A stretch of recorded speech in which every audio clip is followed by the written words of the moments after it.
2026 is not playing around. We're talking GTA 6 finally dropping, Wolverine going exclusive on PlayStation, Halo comes to PlayStation for the first time ever, and that's just 3 games, because we've got 15 titles that are about to reshape everything you think you know about what gaming can be, from open world crime epics to intimate character studies, from fighting games to cosmic horror. Every single one of these is built to make a statement. This is the list you need to see before they all hit, so let's break it down. The Untitled John Wick game, made by Saber Interactive. It just announced, no name yet, no release date locked in, just a promise. Keanu Reeves is back, not just a voice, his likeness, his presence. This is canon, a new John Wick story set in the film universe. But here's what matters. John Wick movies are all about flow, one enemy to the next, never stopping, always moving, always perfect. Can a video game capture that? Can you actually feel like John Wick moving through environments flawlessly? If Saber Interactive nails the combat feel, if every strike flows into the next, if movement feels smooth, this becomes a masterpiece. If it's clunky, the entire experience falls apart. This is the highest stakes adaptation we've seen, because John Wick fans are serious. They know action, they know what excellence looks like. But I think Saber gets it. This is their chance to prove themselves, to show that they can make something special, and honestly, I think they will. There's no exact date, it's just coming, and when it does, it's going to be something. GTA 6 in November 2026, 13 years since the last one. That's wild, but here's what actually matters. This isn't just bigger, it's fundamentally different. You've got Lucia and Jason, 2 criminals, 2 different perspectives on the same story.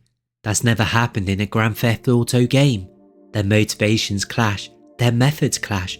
You're seeing the same event from completely opposite sides. It's genius storytelling. Vice City is back, but this version, Rockstar had over a decade to think about how to build it right.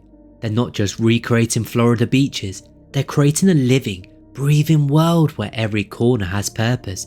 Every NPC has a routine. The city feels inhabited. 13 years waiting, but when this drops, everything else stops. This is the game that defines the year. This is the cultural moment, and honestly, I think it might be worth the wait. Insomniac didn't just make Spider-Man, they made the Spider-Man. Swinging felt incredible, combat felt satisfying, the story hit different. And now they're making Wolverine, and that alone should get your attention. But Logan isn't Peter Parker. Logan's old, tired. He's been alive for centuries watching people die around him. That changes everything about how he fights.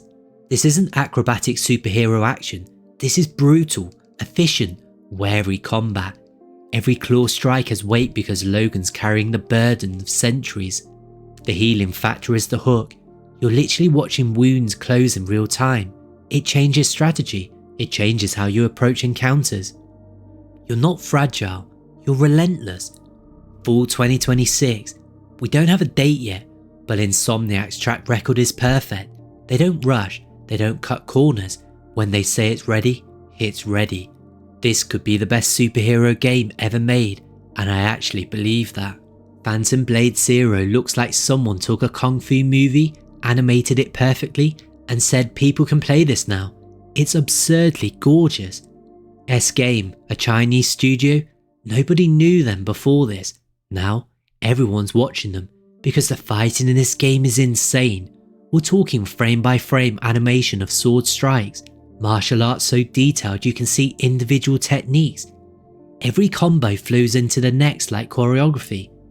September the 9th, 2026, mark it down, because this game is going to make people lose their minds. The difficulty actually looks challenging, not artificial difficulty, not cheap deaths, real earned difficulty.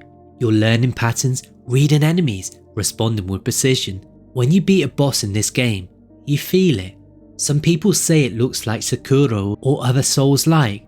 Sure, there are similarities, but Phantom Blade Zero has its own style, its own identity. The world is dark, dangerous, beautiful in a way that's completely unique. This is going to be a sleeper hit that becomes mandatory gaming, and it's coming later this year. Saros, made by Housemarque. Most people don't know what this is, and that's exactly what makes this interesting. Housemarque created Returnal, that PS5 game that was brutally hard, like controller-throwingly difficult, but also so good that people kept playing because the gameplay was addictive. It won awards, it built cult following, and now they're making Saros. April the 30th, 2026, space setting, cosmic horror vibes, Housemarque's signature, fast action mixed with psychological dread. They understand that fear isn't just jump scares, fear is tension. Here's the real question though, can they do it twice? A lot of studios make one amazing game and then they disappear. Housemarque's bet that they can do it again is a big bet, but I think they nail it. Housemarque works differently than most studios. They don't chase trends, they create their own aesthetics, their own difficulty philosophy, their own weird, beautiful thing. Saros could be the surprise of 2026. Not surprise as unexpected, surprise as in everyone suddenly talking about it. So keep your eyes on this one, seriously.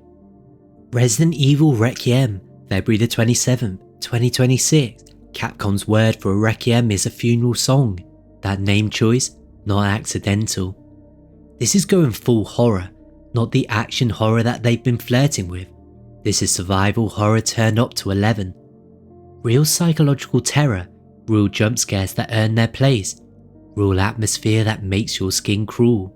Capcom's been on an absolute tear lately. RE7 terrified people, RE2 remake was perfect, RE4 remake broke records. Every game they touch turns to gold. So what happens when they go back to horror instead of action?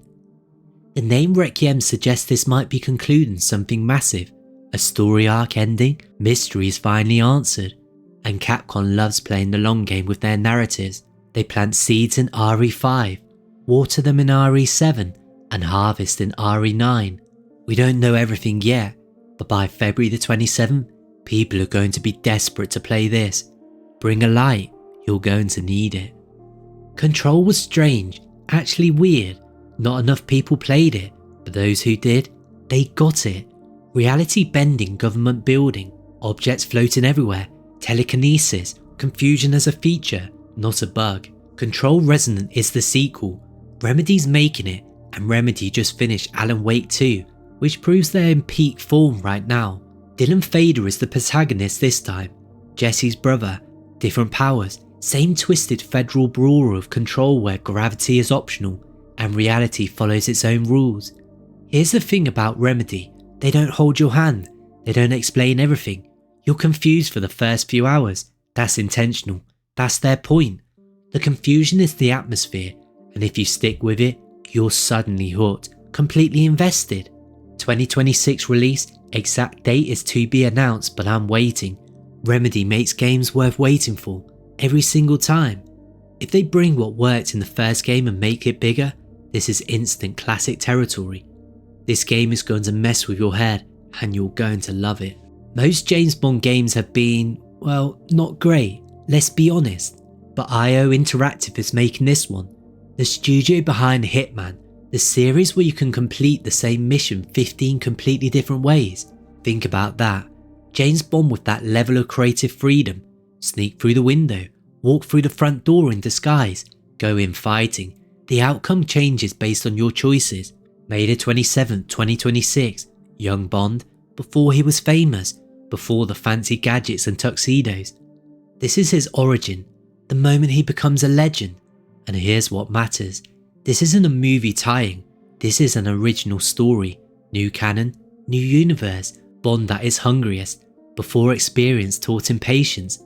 IO Interactive understands one thing that most developers forget. Players want to feel like spies, not just execute predetermined paths. They want agency, creativity, options. That's what Hitman delivered, and that's what Bond deserves.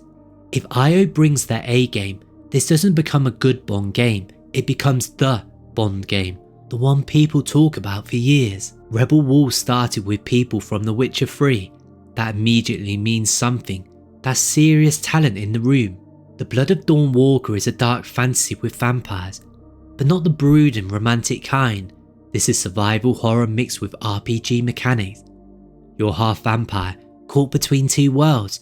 Neither side trusts you, humans fear you, vampires see you as weak. Every decision matters. Feeding means murdering innocent people, not feeding means you get weaker. Your choices carry weight, real moral complexity. A 2026 release, the exact date is to be announced, but it could be late 2026 or early 2027. They're not rushing it, which is kind of the right move. The atmosphere in the trailer is suffocating. Dark medieval settings, gothic architecture, danger around every corner. This isn't power fantasy.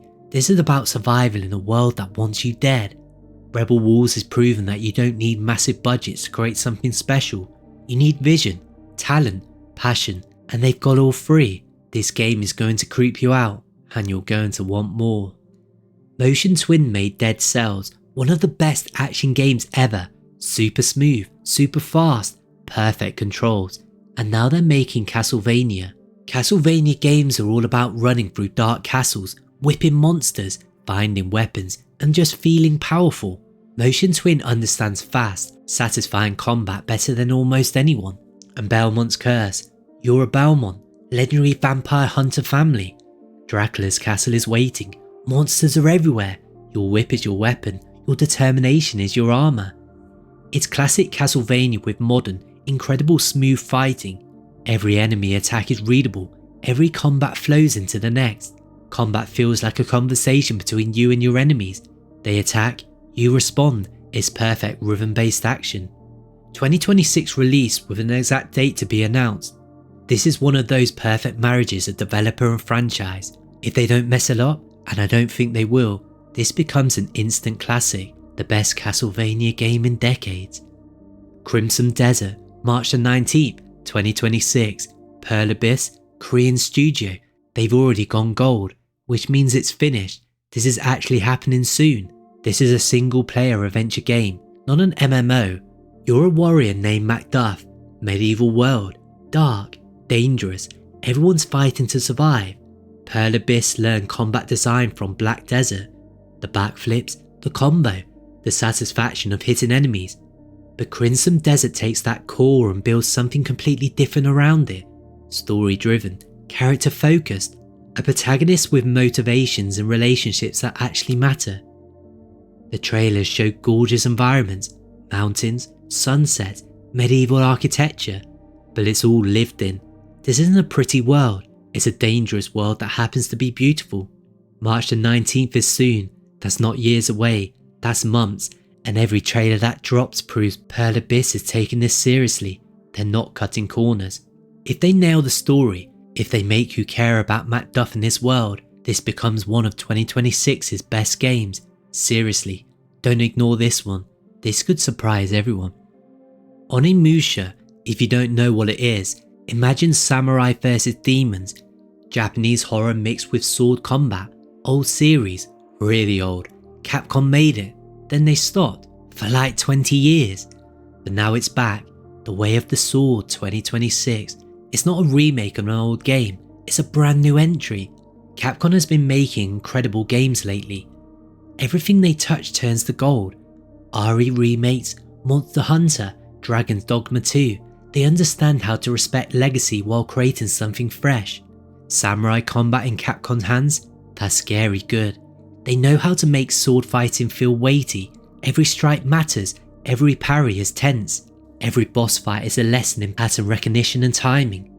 The setting is old Japan, dark, supernatural Japan, not the romanticized version, the real version, dangerous, mysterious, ancient. The exact date is to be confirmed, but Capcom's earned trust. They don't release broken games, they don't disappoint, and if they're bringing back Onimusha, it's because they have something special to say with it. This is gonna be incredible, mark my words. Fighting game fans, this one is for you. Marvel Tōkon, Fighting Souls, Arc System Works, the studio that makes fighting games look like comic books came to life. Their art style is insane. Every attack looks like an illustration. Every combo is visual poetry. Now they're applying that to Marvel characters, Spider-Man, Wolverine, Iron Man, all in this gorgeous Arc System Works style. August the 6th, 2026, 4v4 tag team fighter. You're not just fighting, You're building teams, creating synergies. Every character has story roots, different Marvel timelines, alternative universes. Fighting games need balance. Every character needs to feel viable. Arc System Works knows how to do this. They've been doing it for years. If anyone can make a Marvel fighting game, it's them. The real question is, how deep does the story go? Arc System Works love narrative. They love character development. In their hands, Marvel Tōkon could be more than just a fighting game. It could be a celebration of Marvel itself. August the 6th, that's coming, and fighting game fans are going to lose their minds. Naughty Dog, the studio that makes you feel things, games with unforgettable stories and characters you actually care about. They're making something completely new. Intergalactic, original universe, space setting. A woman named Jordan crashes on a prison planet where nobody escaped in 1,000 years. 1,000 years! Naughty Dog hasn't made an original series in years. Everything's been established franchises. Uncharted, The Last of Us, and now they're doing something fresh, going cosmic. The mid-2027 release means we're waiting, but Naughty Dog showed footage and people went crazy.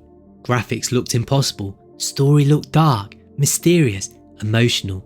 The only downside? There's a lot of people not liking this game for the main character. But let me know in the comments below, what do you think? 2027 feels far away, but I'm waiting.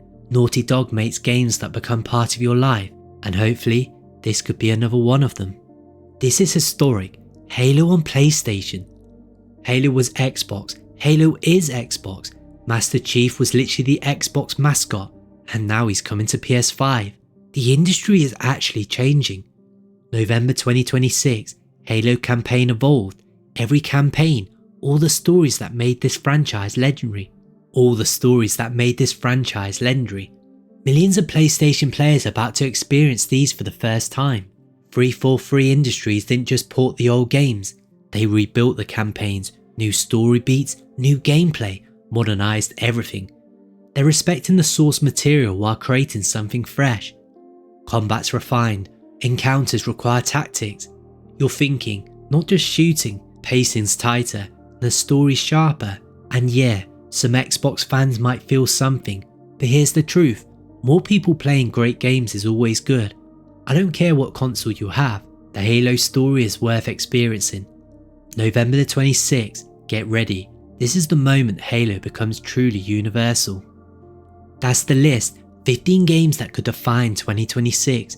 Some will be masterpieces, some will be disappointments, that's always how it works. But here's what I know, if even half of these deliver on their promise, we're looking at one of the best years in gaming history, maybe the best, and that's not hype, that's just reality based on what these studios have proven they can do. So which one are you most excited about? Which game is the one you're actually counting down the days for? Tell me in the comments, I read every single one, I want to know what's on your radar.